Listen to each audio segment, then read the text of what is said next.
இன்றைக்கி வந்து தக்காளி சாப்பாடு செய்யலாம் தம்பியோட சாப்பாட்டுக்கு. வாங்க பார்க்கலாம்.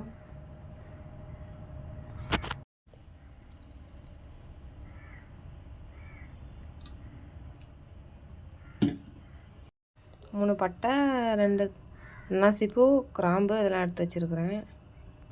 இங்கே பார்த்தீங்கன்னா தக்காளி 1/2 கிலோ, புதினா, பச்சை மிளகா, வெங்காயம் கட் பண்ணி வச்சுருக்கேங்க. போட்டுக்கலாம்.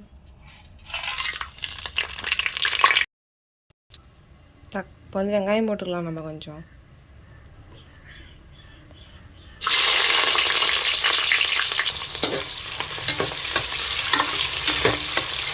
வெங்காயம் நல்லா ப்ரௌன் கலர் ஆகிற வரைக்கும் வெயிட் பண்ணலாங்க. கொஞ்சம் இப்போ பாருங்கள், வெங்காயம் கொஞ்சம் ப்ரௌன் கலரில் ஆகட்டும். அது வந்து 5 நிமிஷம் வெயிட் பண்ணலாம்.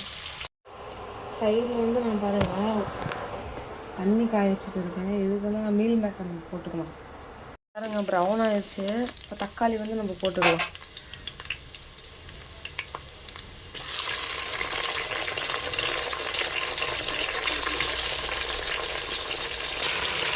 தக்காளி, புதினா, பச்சை மிளகா எல்லாமே போட்டுக்கோங்க.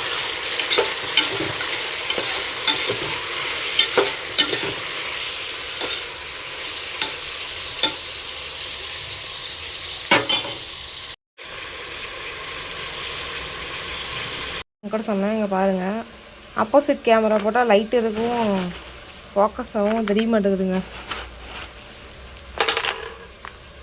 2 ஸ்பூன் அளவு உப்பு போட்டுக்கோங்க.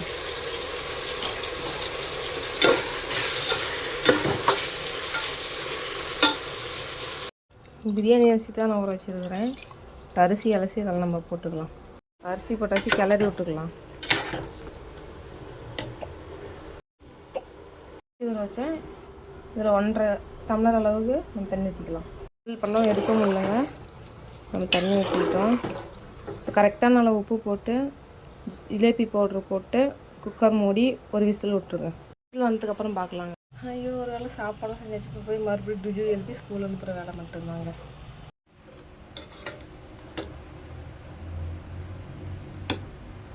உப்புக்கு போட்டு வச்சிட்டேங்க.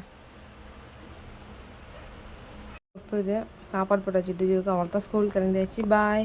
பவுட்ரு எப்படி வச்சுருக்கு பாருங்கள். இப்போ நான் தம்பி சாப்பாடு விட்டுருக்கேன். அப்புறம் சாப்பாடு எப்படி வருது?